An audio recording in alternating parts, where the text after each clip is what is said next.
Come on. Yes, I think we're going to be good. Okay. It's loading up here. Yeah, the women's team's down 11 in the third quarter. That's good. That's great.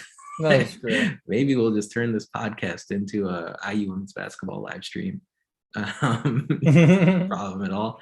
Oh, yeah. It looks like we are off and running here. I see a stream going. All right, ladies and gentlemen. It's starting to get dark in IU basketball world. Every game that passes by seems to create more problems and raise more questions for this team. On the bright side, IU did have pretty much a full strength roster against Michigan State with the exception of Rob Phinisee. But on the downside, even with a pretty much full strength team, they lost pretty comfortably to Michigan State, dropping that contest on Saturday by a final of 76-61. We're going to dive into that game, figure out what's wrong with this offense, and so much more here on episode 240 of the Hoosier Sun. We were the official podcast of Indiana HQ. We're recording this edition of the Hoosier Sound on Monday, February 14th, 2022, where I'm your host, Nathan Krishnan. Here with me tonight is my usual co-host, Matt Lukens.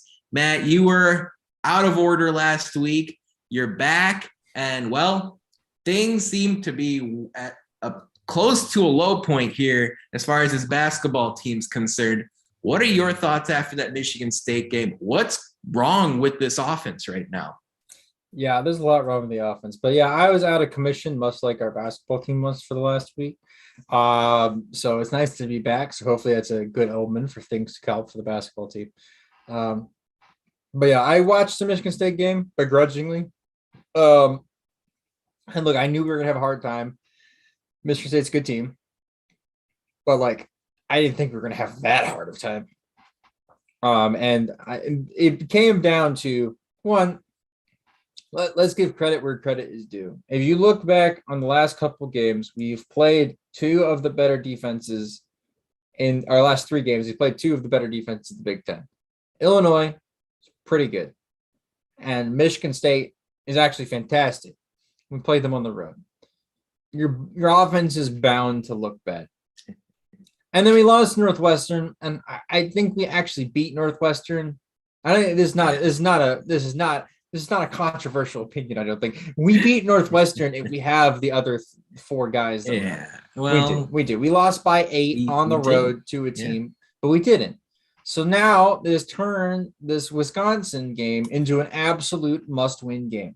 Yeah. And I know some people won't say that, but it absolutely is for momentum's sake, for keeping home court advantage. Yeah, psychologically, the way Wisconsin has been playing, they're not playing the way like they were when we played them, when they were on fire and beating everybody. No, they have lost to some teams that are not very losable to. Yeah. I think they lost to Rutgers, right? At home over the weekend. At home over the weekend. So this is a team that is very beatable and should be very winnable on your home court, especially coming off of a tough victory or tough loss on the road. However, like you said, the offense, Nathan, has a lot of problems. Brutal. It's brutal. A lot of standing around, a lot of feeding the post to Trey's.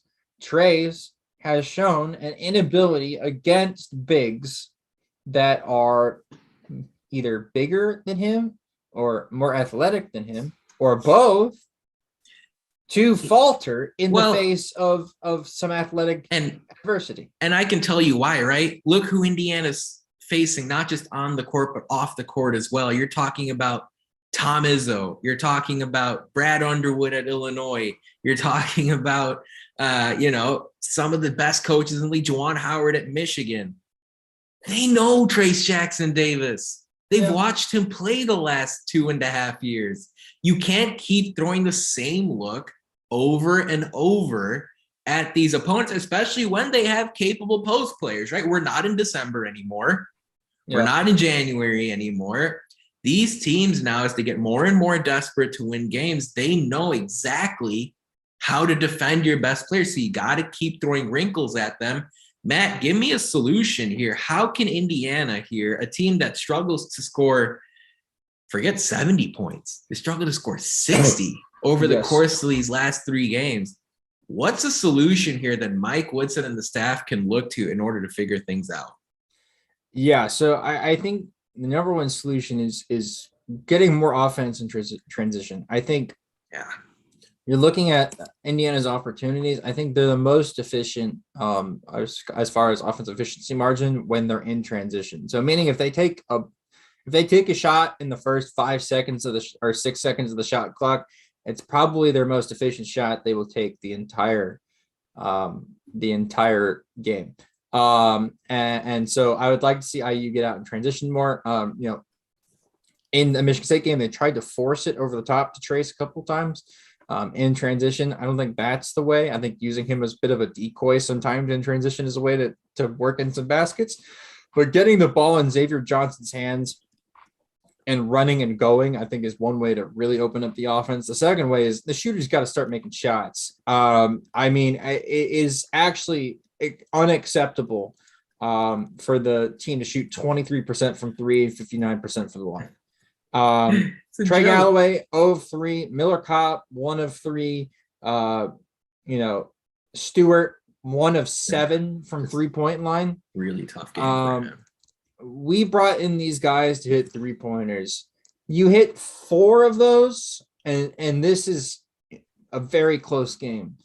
And I never mind making a few more free throws. Right, exactly. You hit 4 more free throws and you hit 4 more threes, and this is a much closer game. So, as far as I'm concerned, a lot of the offensive stuff, it has to do with people other than Trace Jackson Davis. I agree. However, Trace's shot selection has been terrible. It's been horrible. It's gone from a guy that shoots 6 of 9 and has 15 to 17 points to a dude who's 5 of 13 with 17. Right. His efficiency has fallen off the cliff. Cliff.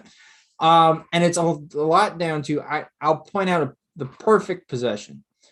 They get Trace 1-on-1 on Bingham in the post. And Trace has been struggling all day 1-on-1 against Bingham because Bingham has way more size and length than Trace does. He's just a longer dude, but Trace is quicker than him, so he can beat him to the spot, beat him, to a position and get the ball, which is great. Trace should be able to, in theory, take him off the dribble and get to the basket around him because he's faster and more athletic than Bingham. But what happens is Michigan State would then double from the weak side. So they'd bring somebody over. And Trace, instead of kicking it out and trusting his teammates or his teammates moving and getting open, Trace would then try to force a runner with his left hand, going from right to left and doing kind of a hook shot in the lane, which is not his shot. No, it's not. It's not anyone's. It's hard to hit. Joel Embiid can hit it. Jokic can hit it. It's not his trademark shot. It's a hard shot to hit. It's not a very efficient shot, and it's a frustrated shot. Exactly. It's a frustrated shot. It's a shot that somebody does and goes, nobody's helping me. Absolutely. I got to try to do something stupid on my own. He needs help. Raise Thompson's not enough.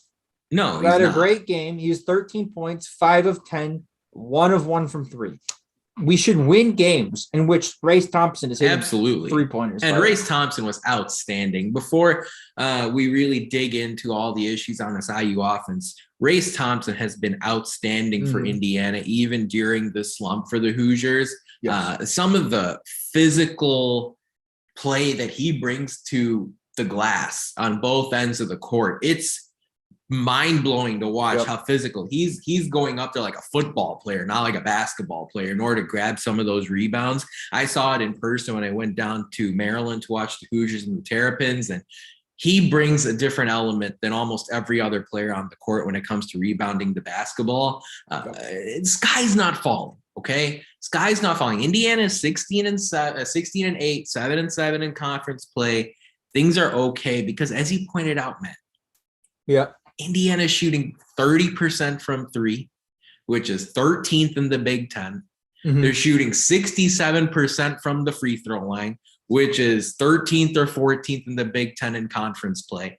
Right. And yet Indiana is still in an okay position here going forward, where they're still, look at what the odds makers think. We'll dive into the Wisconsin game later in this podcast, but I use a 3-point favorite for Tuesday night for Tuesday night's game. So Indiana is a good basketball team still. So for everyone that's yapping on Twitter about how they know IU's not going to make the NCAA tournament, how they knew this team was horrible, A, you're negative, and B, you're wrong.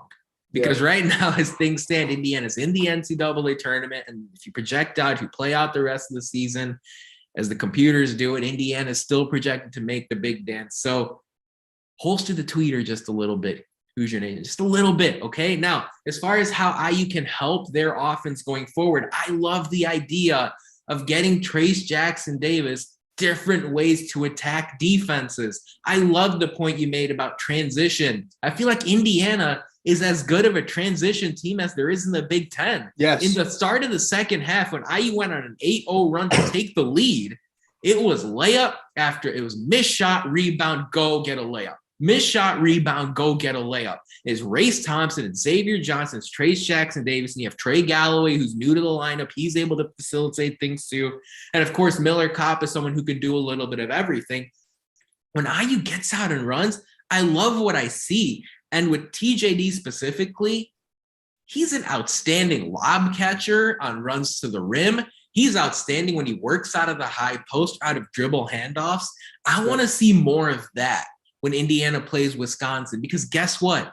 On Tuesday night, Trace Jackson Davis is going to go up against Steven Crowell and Tyler Wall, two guys where Trace Jackson Davis has a huge athleticism advantage, not a size advantage or a post advantage. So that's exactly the kind of stuff Mike Woodson can do to really spark this offense. But it's not just Jackson Davis, right? Indiana really struggles in the second half. And one thing I want to see more of is Tamar Bates on the court for the rest of the season. When I saw Tamar Bates, and I understand it was limited playing time, weird game, but he still came off the bench and scored 13 points. He's got confidence on offense. He brings a different element to the offense. I want to see Tamar Bates more involved in this game plan, especially if he's going to come off the bench. And I even think Tamar Bates deserves a call to start one of these games coming up over Miller Kopp, because at the end of the day, Miller Kopp hasn't scored in double figures since November. And maybe, just maybe, bringing him off the bench as a reserve could give him a spark. Bates, 13 points, 2 rebounds, 2 assists against Michigan State. Clean-looking three-point stroke. He had another long jumper that was counted a 3 and flipped to a 2 because his toe was on the line. He brings a different offensive element to Indiana. Matt, I know you want to see more Tamar Bates. Is there anyone else you want to see more of in this offense? Because, hey, tip my cap to Mike Woodson. He started Trey Galloway on Saturday, and I saw some good things there too. Yeah, I like Tamar Bates. I don't think anybody else should at any time. I see people asking for Leal, but if I'm going to be honest, like, I know Leal can make shots, but when he's been out there, he hasn't been hitting them. So I don't understand why people want to see him. Because it's not like he's been hitting shots, right? Like, so it's not like he's bringing a lot to the offense other than his ball movement. And honestly, if you're bringing somebody out there for ball movement, there's a lot bigger problems with the offense than that. Yeah. Tamar Bates showed at Michigan State, look, he can play. And the guy can play. Like, we know this, obviously. And 5-star recruit. Not only a 5-star recruit, but he's somebody that can get his own shot and is not afraid to take a contested shot. A lot of which, or many of the players on this team seem to be kind of afraid to take shots on this team. Outside shots, outside of Trace and Race. And everybody else is kind of afraid. Xavier Johnson's not afraid. No. As long as it's not a 3-pointer. He's fine with taking contested shots at the rim. But Tamar is one of the few guys on this team that is a go-getter on the perimeter. That's why, Trey Galloway was so important for this team, because he's a guy not afraid at all. Miller Kopp and Parker Stewart, bless him, look afraid to take shots. So at what point do you say it's just not working out? I think now. I think now is the point in which, like, the last couple games, you go, maybe you give them one more chance against Wisconsin, a team that they should be able to get open shots against, and you kind of go, all right, is it working out? Is it not working out now? Because if it's not working out against Wisconsin, it's not going to work out against Ohio State on the road, and then it's probably not going to work out on the road against Minnesota, and it's probably not going to work out at home against Rutgers. Like, you understand this? Like, there is a pattern forming here. And I understand no one wanted them to succeed more than the two of us, right? We saw Stewart and Kopp coming into the season. I said Parker Stewart was going to be our second most important player on this team. There's nobody else on the planet Earth that would rather be like, we want it to happen. I want Parker Stewart to make me look smart. I like looking smart, and I look stupid because he hasn't played well. And I love Miller Kopp. I saw Kopp as someone who was an important, impactful player at Northwestern, and he comes here and he's bought in and he's saying all the right things and doing all the right things, and but the production's not there. Both of them were great. But now they're not getting the opportunities they were earlier in the season. The people are closing out faster than them. They're not getting those wide open shots they once got. They don't look as comfortable. Some of them have been suspended for doing stupid things. That doesn't help, yeah. And obviously we've hit a low point of the season. Now, the best teams in basketball have low points. Really good college programs have low points. Yeah. Some people will even say that some coaches, Tom Izzo, will bring up controversy or purposely try to throw games in order to create controversy within their programs. Really? Some people say that? Oh, yeah. There is like a conspiracy theory that Izzo tries to lose games in like December, or like tries to. He lost at Rutgers by 20 points. Yes, they try to lose certain games. Like, they might just like go a little bit like lazy on the scouting to kind of just give their team a little bit motivation going into March. It's a bit of like a mind game thing. It's absolutely conspiracy. It's a joke. But teams have low points. I do agree with that. Yeah, exactly. And how they come back from fighting adversity, which everybody's like, I fought adversity. It was great. Blah, blah, blah, blah, blah. But there is something to it that people are coming back from bad shooting performances. Yeah. Bad offensive performances. Yeah. Bad defensive performances. Getting suspended. These things you can come back from and have a nice story, a nice momentum building move towards March, right? Like, you can start by beating Wisconsin, which would be a great start, guys. Hint, hint. Absolutely, especially as a home favorite, right? Yeah, it'd be a fantastic start. But they have to play better. They cannot play like they did against Michigan State and expect Johnny Davis not to go out for 40 points on them, because they let Malik Hall, who is a good basketball player. No offense to Malik Hall. Right. Malik Hall is not Johnny Davis. Malik Hall is not going to be a first-team All-American. Malik Hall is not going to be a top 10 draft pick. And they made Malik Hall look like he was like from the Harlem Globetrotters out there on Saturday. And that's utterly unacceptable. That's not going to work. That kind of defense is not going to work against Wisconsin's Johnny Davis.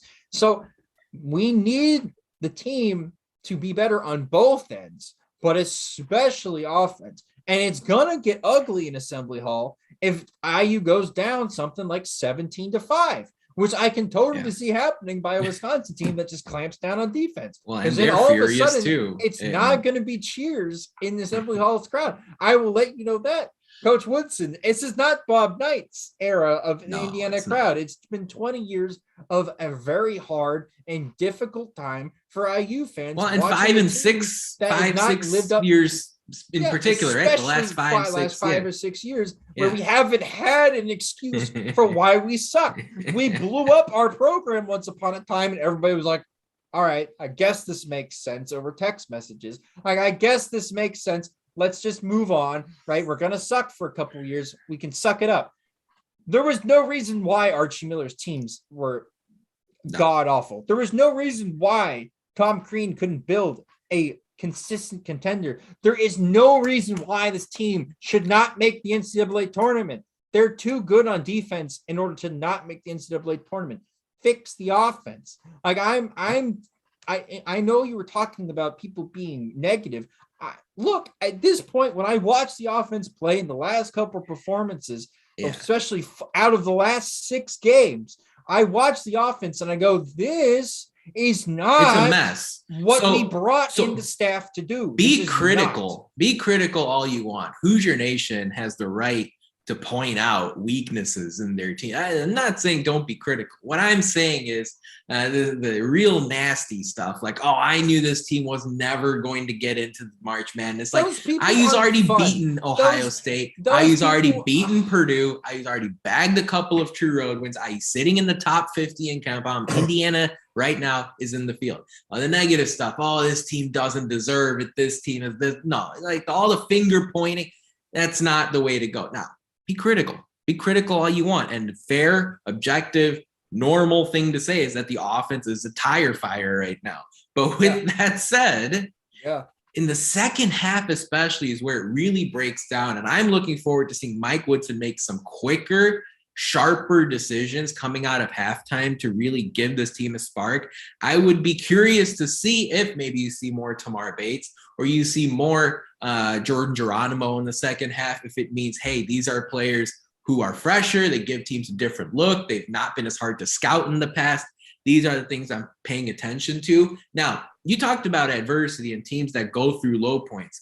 It is unrealistic to think it's never going to happen. Indiana's never going to win at the rate of teams like Gonzaga or Baylor or Duke, just because of the way those conferences are set up. Okay. The way Gonzaga and Duke are trampling all over a weak West Coast conference and a weak ACC, that's just not the way it's going to work in Indiana. Right. And even if you look at some of the teams who are 9th or 10th or 12th or 14th in the country for the KenPom ratings, Indiana, guys, has 8 losses. Okay. 8. Mm-hmm. All right. Yep. Villanova's got 6. Tennessee's got 6. Texas Tech has 6. Texas has 7. LSU has 7. Iowa has 7. Alabama has 9. Connecticut has 7. Xavier has 7. Okay. Oklahoma's got 11. Virginia Tech's got 10. Look, outside of the top 3-4 teams in college basketball, teams lose games. Okay. And when you look at teams that are around where Indiana is right now, there have been some horrible losses just over the last few days. We talked about Wisconsin losing at home to Rutgers. We talked, a team like Utah State, for example, in a weaker Mountain West conference, they lost at home to Nevada over the weekend. Right? Washington State loses at home to an inferior Pac-12 team, and I believe the University of California. Providence almost loses a nail-biter in DePaul. These struggles happen to everyone. BYU lost to Utah Valley earlier this year. Okay. University of San Francisco lost at home to Portland. Okay. I don't know if many people know Portland even has a college basketball program. And that's okay. Like, struggles are part of the game. And now it's the time to trust in Mike Woodson and Kenya Hunter, Dane Fife, and Yasir Rosemont to find the adjustments, find the tricks and the tips to use to really spark this offense now going the rest of the way. Because frankly, if Indiana does knock off Wisconsin, which we'll talk about in a minute, things pretty much right back on track, and Indiana's in a good spot going forward for the rest of the season. We're going to dive into a couple of more topics here, especially a rough year in the Big Ten for officiating in just a second. But first, it's time for Who Won the Week this past week in IU Sports. And as usual, we like to shout out the women's basketball program in this segment. It's going to be Grace Berger, who won Big Ten Player of the Week this past week for her contributions on the court for Indiana. An outstanding performance on Saturday afternoon at Assembly Hall as the Hoosiers knocked off the Michigan State Spartans. Her win propelled Indiana to the number 5 ranking in Monday's AP Top 25, up a couple of spots from number 7. However, the Hoosiers, as we speak, are right now in a bit of a white knuckler against Nebraska on the road. Early fourth quarter, the Hoosiers trail by 5.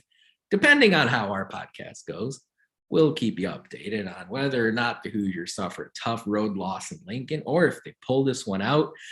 IU has a pretty good cushion atop the Big Ten. 2 games up in the loss column over Michigan after the Wolverines lost back-to-back Big Ten games over the course of the last week. There are a few other teams tied with the Wolverines, but Indiana head and shoulders above the rest of the Big Ten right now. IU's looking for their first Big Ten title in women's basketball since 1983. So we'll see if they can come out on top against Nebraska here and raise that Big Ten championship trophy when it's all said and done here this season. A reminder, if you'd like to subscribe to our podcast for free, all you have to do is search for the Hoosier Sound wherever you listen to podcasts. Stay up to date with all of our information by following us on Twitter at Indiana HQ, as well as at the Hoosier Sound. If you enjoy our show, this part is important. Leave us a review, tell a friend, share our links. Your support really helps us grow this podcast and reach more passionate IU fans, such as yourself. Now, one of the key undertones of that IU Michigan State game was how horrendous the officiating was. And look, Indiana, they don't have to say a word. And I'm happy Mike Woodson didn't say anything after the game. You get your technical during the game to try to change things and to reverse the pattern within the game. But frankly, the whole season, it's been a disaster. And I think if you zoom out, right, Big Ten in general, the officiating seems to be different. It seems to accept more physicality, almost brutality on the court compared to other conferences. Yep. The Big Ten has been a trailblazer in the past on things like Big Ten Network and realignment and stuff. I mean, what can they do here? What does Kevin Warren, the new Big Ten commissioner, have to do in order to raise more accountability for the officials? Because right now it is ruining the product on the court. There's a couple things you can do. I think I would say I'm the most educated person on the subject of what to do with officials. Other than I definitely know when they've made a bad call, you know. However, you know, like having not been an official myself, right? Like I don't know the inner workings of being an official, but I can tell you this from a business standpoint, from a sports management standpoint, from just a human standpoint, officials aren't officials full time. They have other jobs. In fact, most of the time, they'll have side jobs. They work in the summer, or they own businesses or whatever. So these are not people that are just willy-nilly. They're not NBA officials. NBA officials, they do NBA officiating for their livelihood. It is their job. It is their job. College officials, like you often see, travel around in a very close proximity. That's why we always get Bo Borowski. Because then he went to Purdue for Sunday afternoon. Right, because I'm pretty sure Bo is from Indianapolis or in and around the Indy area, because that's why he gets the IU and Purdue games. Like, it's very obvious this is how college officiating works. So the Big Ten is working with the people that they have with them. They can't just go and hire somebody from North Carolina and bring them out here because it's some dude who has a family who works 9 to 5 and something else. Or maybe not 9 to 5, but has their own business or whatever. He does something on the side and has other responsibilities. Yeah. So here's the deal. Yeah. You need to pay your officials more. 1. So 2, they can go and get trained more. Yes. 2, 3, so that the ones that aren't working out well, you have more of a reason to get rid of them. And then 4, if you pay them more and you give them more training, that the good ones will get better, the bad ones will not. And then you can go and get more people that would like to be referees because now they get paid more. Exactly. And you increase your pool and you can spread out the workload. Exactly. People, they need to get paid more per game if they do. Also, good referees need to get bonuses. Absolutely. For good performance, like an athlete would for having a good performance during a game. For instance, if a game is very well refereed, there's a good pace. The media timeouts are well. The coaches are loving the experience. The players are loving the experience. Yeah. Everything is called very well. Super. Those officials should get extra money on their game Incentivize good so performance. incentivize good performance. If they have a bad performance, incentivize them for coming out at the end and apologizing for a bad performance. A lot of times officials and their official brethren will go out of their way to defend. It's a hard job. It's a bang, bang play. It's whatever. They have seen that play probably 100 times. And if they haven't, everybody will understand why they messed up the call. But for instance, for a catch in football, it is their job. It is literally their job. They are there to get paid to figure out whether it was a catch or not. So I don't want to hear about an end line official looking at the ball, seeing the play happening, going, I don't know. What did you guys see? Right. Like, it's your job to be laser focused on the ball. And if you have good performance and you're paying attention and you're there in the moment, just like an athlete, you should get paid more for doing so. So the Big Ten needs to fix their pay structure for officials. They need to increase or decrease the workload, increase the amount of officials, and then weed out the ones that are not working well. My gosh. And pay the ones that are working well more. I love the way that sounds. I have a question for you, Matt.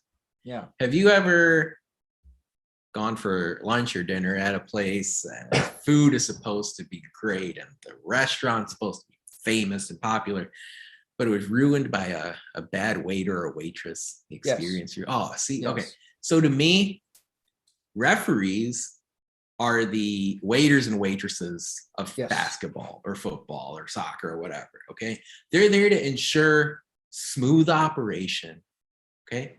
But it's never good when the waiter or waitress becomes the center of attention, right? And that means something happened with the food or something happened with the company that you were with at their place, right? Like from the start of that IU Michigan State game, for example, or when you look at the end of the Purdue Maryland game, or when you look at different examples throughout the course of the season this year, officials have decided to interject themselves and become the center of attention from the start, right? Miller Kopp and AJ Hoggard did not deserve offsetting technicals 4 minutes into the game, especially after Kopp had already received his first personal. Okay, there is a lot of subjectivity there. There's a lot of flexibility there with that call. But immediately, Borowski and his crew decided to interject themselves into the game.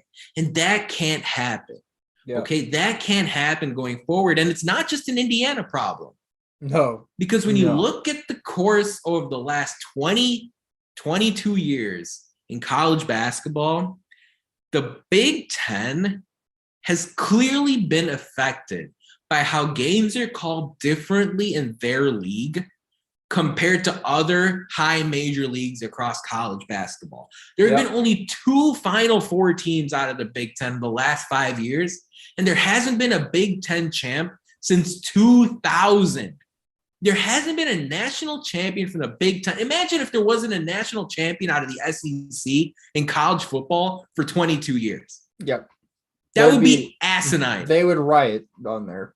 Something would change. Something which I'm telling you, it would take 2 years, not 22 years. There's some things I should not say, but they would do some illegal things to get them a national championship. No, I know the Big Ten's not the top conference in the country this year. The Big 12 is. But over the course of the last 20 years, the Big Ten has been the best basketball conference in the country. Yep. And they have no national titles to show for it. Why? Just look at how the NCAA tournament went last year. Purdue and Ohio State and Illinois didn't lose to North Texas, Oral Roberts, and Loyola Chicago just because they played poorly. Yeah. Okay? No, they did not. Because when those types of games, those types of results happen in the first weekend, a lot of it is due to the adjustments that these star players, Jaden Ivey and Ayo Dosunmu last year on Illinois, and Kofi Coburn and EJ Liddell last year on the Buckeyes, Dwayne Washington, who went on to the NBA. Like, the adjustments that these players have to make are so stark, and it almost sneaks up on them because they're focused on, understandably, 100 different things before the NCAA tournament starts, the least of which is how the game is going to be officiated. So I went out and I asked, am I just crazy here? I went out and I asked on our weekly podcast poll, do you think Big Ten officiating has contributed to the conference's recent struggles in the NCAA tournament? Only 2 out of the last 20 Final Four teams have come from the conference, and the last champion was Michigan State in 2000. When I asked this question, I thought maybe 30% of people would say, sure, it's made a difference. But come on, these teams just got to play better. 80% of our votes so far in the first hour have said, yeah, officiating has hurt the Big Ten. And Mike Woodson, I thought, played it right after the game against Michigan State on Saturday. Pointed out his team struggled on offense. He pointed out his team couldn't make free throws. He pointed out his team's got to calm down a little bit when things get hairy. And all he said about officiating was, you and I watched the same game. Okay, so I respect Mike Woodson for not getting into trouble there. But clearly, Matt, officiating in the Big Ten has to get better if Kevin Warren wants to see a national title share come to one of his 14 teams in the future. I agree, but I actually don't think it's been a problem for 22 years. I think the Big Ten has had an officiating problem since around 2010.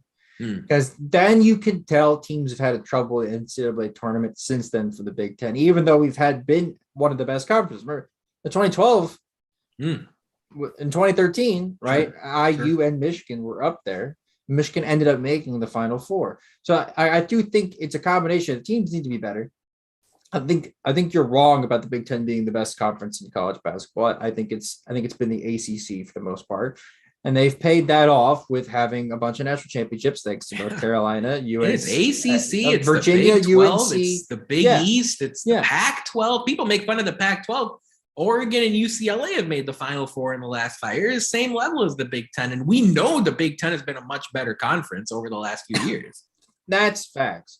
But the difference between other conferences, one, recruiting power and just having better players. But the second thing is much more consistent officiating. Yeah.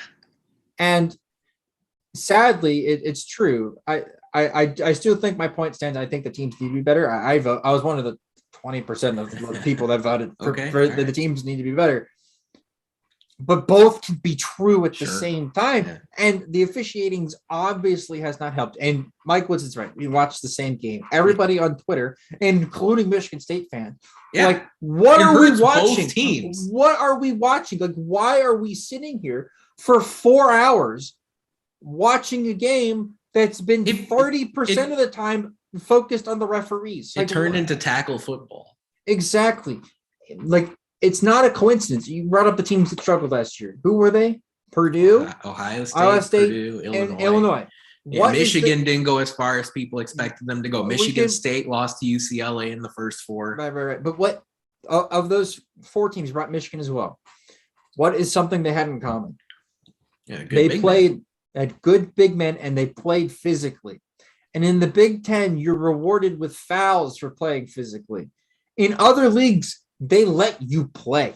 They let the big men go at each other. And sure, you might hurt a slap on the wrist, but you're also going to hear the slap on the wrist on the other end as well, because they call it consistently. In the Big Ten, it is not called consistently. Case in point is last night, that Purdue game. Yeah. Or very recently, Jay Billis tweeted about a point that who was playing Purdue? I forget. Maybe Illinois, Purdue? No. Oh, No. Yesterday? No, 2 days ago. The most recent Purdue game was Maryland on Sunday. Maryland, yes. Yeah. Maryland was in a close game. They probably should have won at Purdue. They got screwed. They did. Screwed on a foul call at the end of the game, where I believe it's Travion Williams is guarding in the post, and his arms are completely down. Yeah. Obviously, that is a foul. Everybody that has played 5 seconds of basketball know that in the post you guard straight up, right? And his hands are obviously not called. 5 seconds before, Maryland center did the same thing and was called for a foul. Yes, it is this kind of inconsistency is why the Big Ten has terrible results. Absolutely. Maryland should have beaten Purdue, and it's not because it's a one-off. That's a one-off example. It's not a one-off example, and it's a very recent example. Right. But this is a consistent thing that happens in this conference. 100%. And so you again look at the tournament results last year. These are teams. Kofi Coburn went to the line, almost fouled Trace Jackson Davis out of our game. Right? You remember this. Yeah. In the NCAA tournament, he doesn't foul Trace Jackson Davis out. Trace maybe gets 2 fouls the entire game the way he was defending Kofi. All right. Absolutely. So it has to change because the teams are actually really, obviously getting hurt by the officiating. And now people are coming at us and be like, you weren't officials. You don't understand how. I get that. It's a hard job. Nobody likes it's you. hard. Make their life easier. I know. I understand you guys are like the anime villains, right? Everybody's against you. Nobody likes referees. And then if you like referees, they're probably not doing a great job for the other team. I get that. However, obviously there's been some inconsistency. Even with the rose-colored official glasses, you can see that there has been some issues with Big Ten officiating, and there needs to be changed. I have obviously not part of the Big Ten conference, so I'm not going to be fixing it. And the issues and the observations and the problem solving that we just went over on this podcast are probably not going to be what they do. But I think there is a case in point that at least we are having this discussion, because the Big Ten needs to be having this discussion within themselves, especially since everybody else and their mother is out and about talking about, man, how bad is Big Ten officiating? It's really bad when ACC announcers are like, well, at least we don't have Big Ten officials. It's a national. It's on the national radar. It's a national joke. The Pac-12 referees had the same problem in football. Either 4 or 5 years ago, and it was a national news story. And the Pac-12 completely restructured their officiating because they were a national joke. And their team struggled in big games late in the season because they couldn't. The Pac-12 still struggles, and again, that comes down to. Point A and B of the podcast poll can both be correct. However, if it's because point A cannot exist, right? Point A, because of officials, that cannot be the problem. The officials of your conference, the people you pay to help make sure the games go according to rule and are good for the conference and are fun to watch, and you're out there to help everything go and work smoothly. If they are not making it work smoothly, they are obviously not doing their job.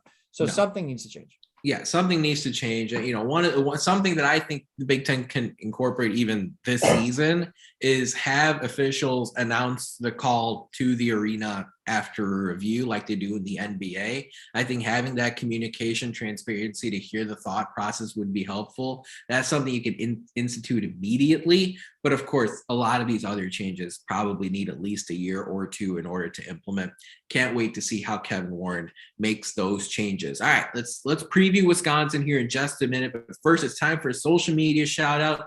Lots going on in Hoosier Nation, but of course, with the Super Bowl yesterday, one thing that I noticed was when Joe Mixon threw that touchdown pass for Cincinnati for the Bengals' first score in the game, he became one of just a few players in NFL history to throw a touchdown as a non-quarterback. Trey Burton had a famous touchdown pass in the Philly Special for the Eagles. And then the most recent one after Trey Burton was Antoine Randall for the Steelers. So it was cool to see a former Hoosier legend get his name shouted out during the broadcast on social media after Joe Mixon threw that touchdown. Of course, the Rams ended up winning the Super Bowl. And of course, now Chicago Bears fans, Philadelphia Eagles fans will unite in hoping for the best next season. Whoa. Real quick, just wanted to shout out our accounts one more time. If you need a place to go to get your men's basketball content, or to get your women's basketball content, or your football, or your soccer, or your volleyball, or whatever, baseball season around the corner, softball season underway, you can give us a follow over on Twitter or on Facebook or on YouTube at Indiana HQ or at the Hoosier Sound. Man, on Instagram, you can follow us as well, but there we're not Indiana HQ. What are we? Indiana.HQ. Exactly. We have pictures and videos and footage from all the different arenas that we go to. Jevin will be in attendance tomorrow night as the Hoosiers take on the Badgers. Can't wait for that. I did just see, though, that our women's basketball team not only lost at Nebraska, they got their butts kicked. Nebraska won 72-55. And now IU, while they still have a lead atop the Big Ten, will likely see a drop in their top 25 ranking a week from today. But the Hoosiers now can take it easy. They've got 3 more games over the next week. So they've got to get back up off the mat here and face, I believe, Northwestern coming up on Thursday. So once again, make sure you follow us over on social media. If you already follow us, tell a friend, tell a neighbor, tell a stranger. Everyone is more than welcome to be part of our followers over on Indiana HQ and at the Hoosier Sound. Matt, huge game on Tuesday night in Assembly Hall. This is one of the bigger regular season games I can remember in a long time, especially in this season, because it doesn't have that context of, what's going to be the status of the coach or what's going to be the status off the court. No, on the court stuff here, this game means a lot as Indiana hosts number 15 Wisconsin as the Badgers come to Bloomington a Tuesday night, 9 p.m. Eastern tip. And again, because of how things go, that'll probably be more of a 9-10 p.m.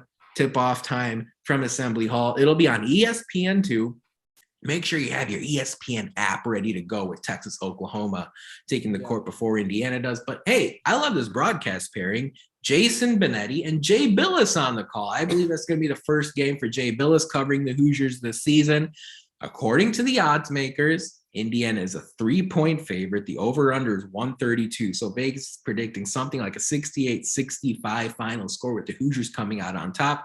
Ken Pomeroy has a 67-64 Hoosiers. Ken Pom also has Wisconsin 36th in his rating system.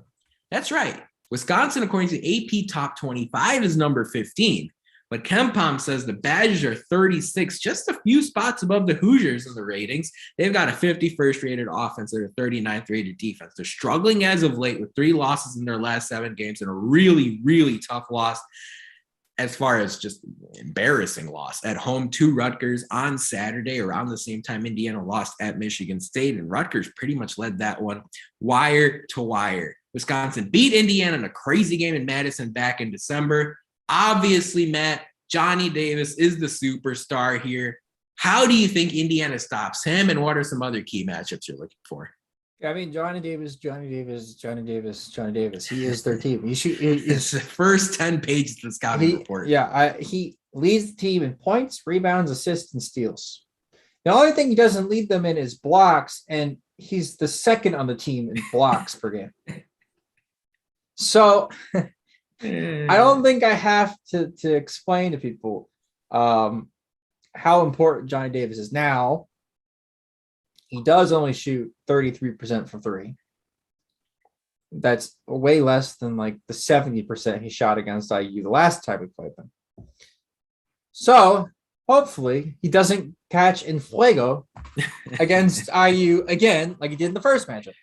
And really, honestly, it's the team, Wisconsin's is a good team because they play good team defense, and Johnny Davis bails them out a lot on offense, but they don't really have that dominant big that most like really good Wisconsin teams have had.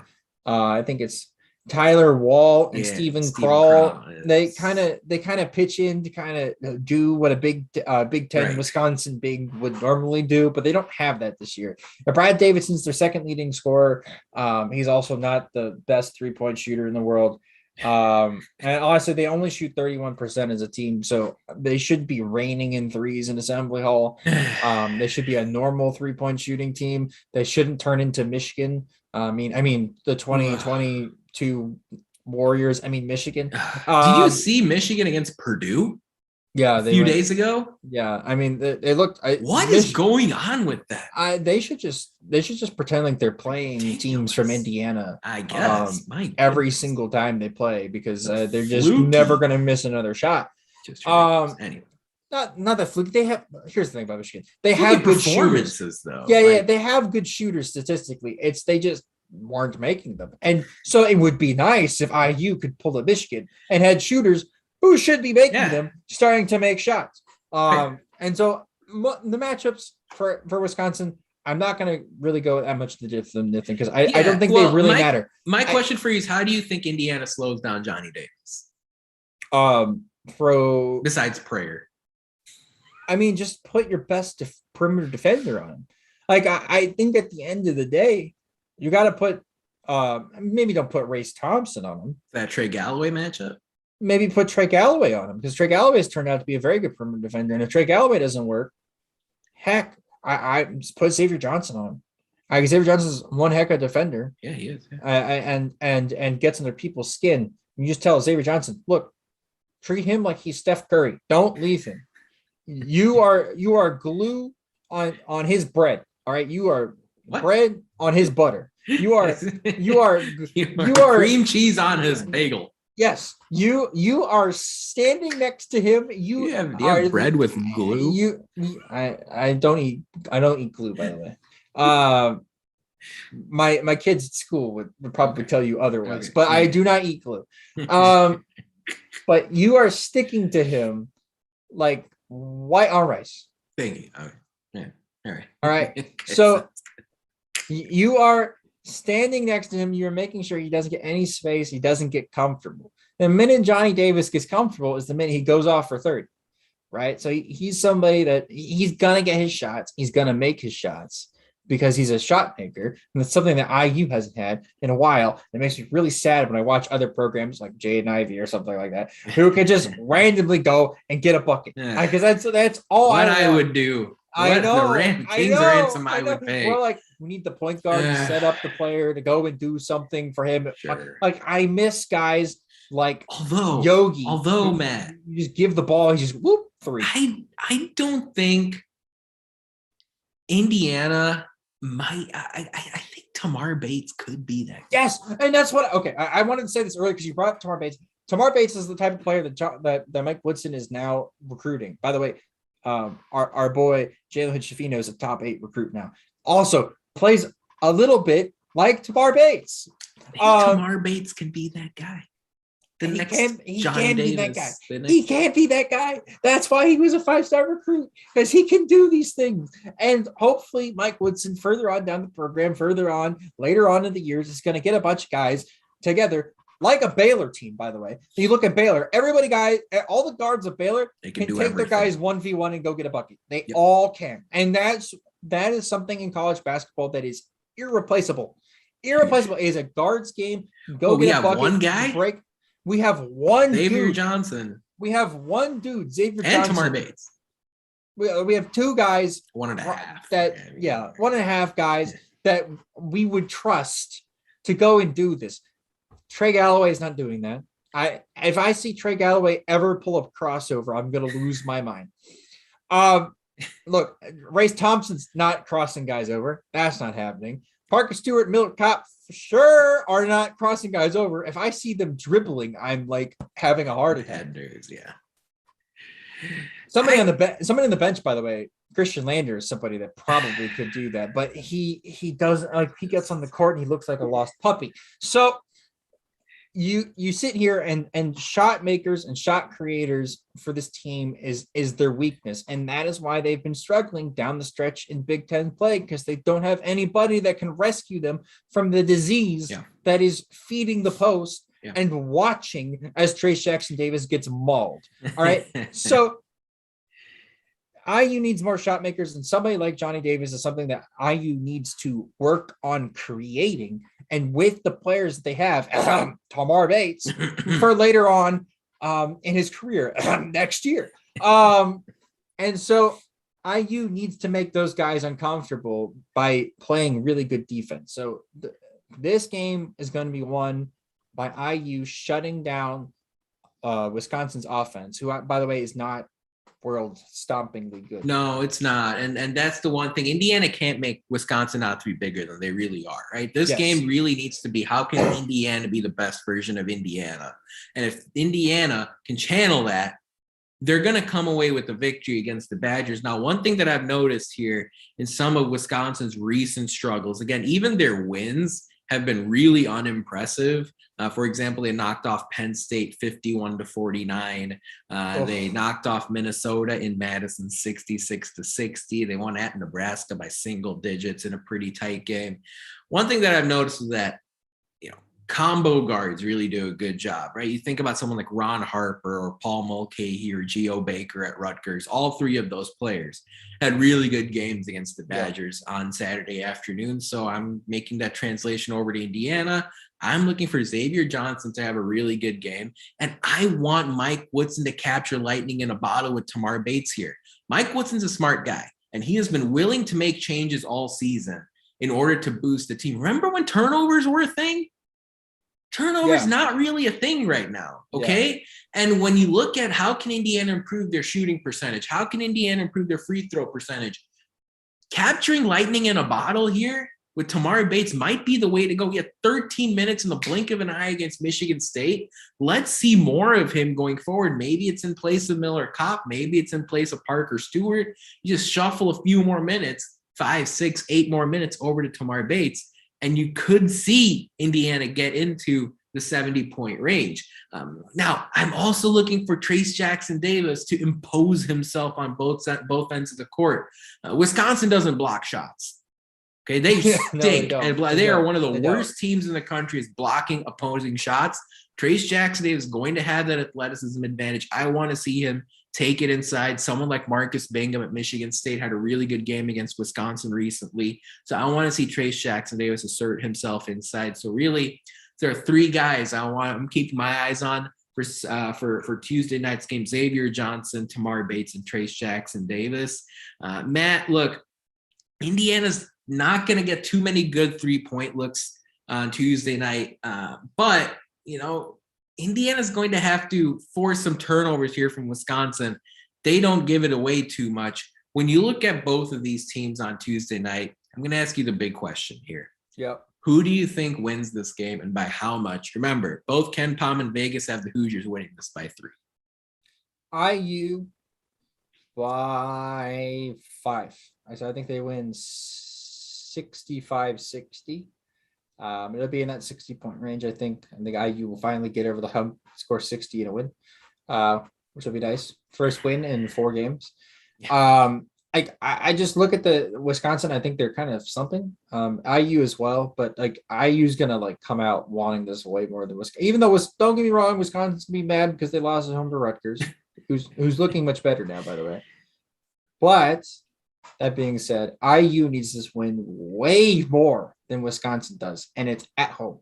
Yeah, so much like if you ask me, Michigan State needed that win a lot more than Indiana did. I'd say they did. Yeah, Michigan State has not been playing well either. There's everybody's losing to everybody in the Big Ten. That's fine. Look, that's fine. That's fine. It happens, right? The Big Ten eats itself alive. I get that, but IU, like I've said before on this podcast, needs to get to 20 games somehow. Right. And right now it's looking like IU 19. might get to 19. They might need a win in the Big Ten tournament. You win tomorrow, you win on Tuesday, 20 becomes more. No, it's 20 becomes more doable. All of a sudden, if you win tomorrow, right, and then you win on Sunday against Ohio State, all of a sudden we're talking about getting back into the 7-6 seed range that we were before. The whole conversation overcoming adversity, and then the whole national news story will be, look at the Hoosiers. I mean, look at them. Stumbled a little bit. Mike Woodson's creating a program. Look at him. He suspended 4 guys, and look, they've won all their games. What's his face from Spider-Man? The Daily Bugle is going to be out there screaming from the heavens that every team should suspend 4 players for look at what he's done. 5 players, man. 5 players. Look at what they've done. There is a chance for this team to turn around the narrative, and it starts tomorrow. And obviously, I don't have to tell them that they need to play better. They know that. They've tweeted about it. Heck, I've seen people talk about this is rock bottom. This is whatever they've tweeted. The players know more than anybody what's at stake here, and so I would I would really appreciate it if we could see some growth from this team, from the staff, from the team, from the program.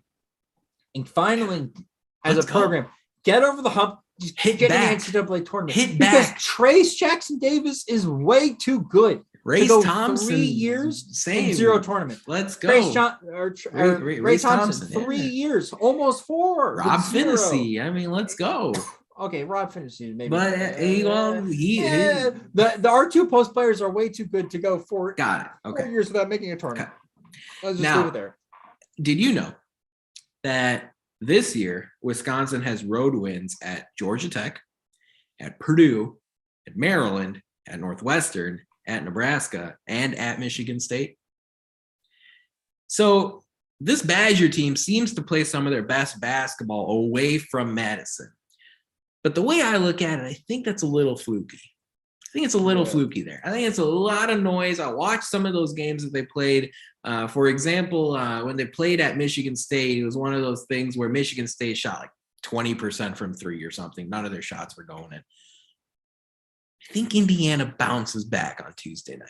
I do. I think IU gets back to what worked against Ohio State, what worked against Purdue. You're going to play with a little more desperation. Of course, you're going to have that home court advantage as well. You've seen Wisconsin before, so it'll be good to see the kind of adjustments that Mike Woodson makes. I've got the Hoosiers coming out on top. I think the offense actually cracks 70. I've got Indiana 70, Wisconsin 66. I think the Hoosiers come out on top and get a big win here in the middle of February. And again, 24, 36, 48 hours from now, everything will be right back on track. So Matt, as you wind down here on this Monday night, what are your closing thoughts? College basketball season is crazy. It's a roller coaster ride, and IU basketball fans are on it once again. Yeah, we're here. We don't want to be here, but we're here regardless. And so I just look, they might lose tomorrow. Johnny Davis might go for 40. Miller Kopp might miss 6 threes, and Parker Stewart might miss 5. That's no excuse to be mean to them on social media. They are humans. It's not worth it. There's no upside. It's all downside. Okay. However, I do recommend tomorrow picking out a good beverage of your choice if you're a legal age to drink, and or getting your best anger management device out and ready and prepared. For me, that is, I go downstairs and I grab some ice cubes and I put blasting music on in my headphones and I walk out to my lake and I chuck ice cubes into my lake at velocities unseen by the human eye. Okay? That is what I do when IU loses. And so I would recommend, if you have a strategy like that, to do so. In case IU is to fumble the bag tomorrow night. That is all. Look, Mike Woodson from the start of the season implored 2 things: play with a defensive identity and protect your home court. Yep. And Indiana's done the defense most of the season, but the home court thing has struggled as of late. Michigan game, bad second half against Penn State. You lost Illinois game too. Defend your home court. Let's go. Yep. Assembly Hall. This is what we're desperate to experience after the COVID year. You're gonna have 17,000 people in the building on Tuesday night. You're gonna have students in town. You're gonna have a fired up fan base for this game tomorrow. Jump out to a lead, give the fans something to be engaged with from the start, and force Wisconsin to play from behind, just like you did in December. And I know we look back and it's, oh man, I can't believe we blew that. That's the blueprint. Go out and do that 40-minute effort. And I think Indiana, if they come out with that fire from the start, can get that Big Ten victory that they so desperately need at this point in the season. But that about wraps it up for our 240th show of the Hoosier Sound. Thank you so much for joining us. We really appreciate your support. Thank you to our live audience. You are all beautiful people. To hear more fantastic episodes like the one you heard today, be sure to follow us at Indiana HQ and at the Hoosier Sound to make sure you don't miss any in the future. You can also go to our website, indianahq.com, to find it all in one place. But as always, thank you for listening, Hoosier Nation, and we will see you next time.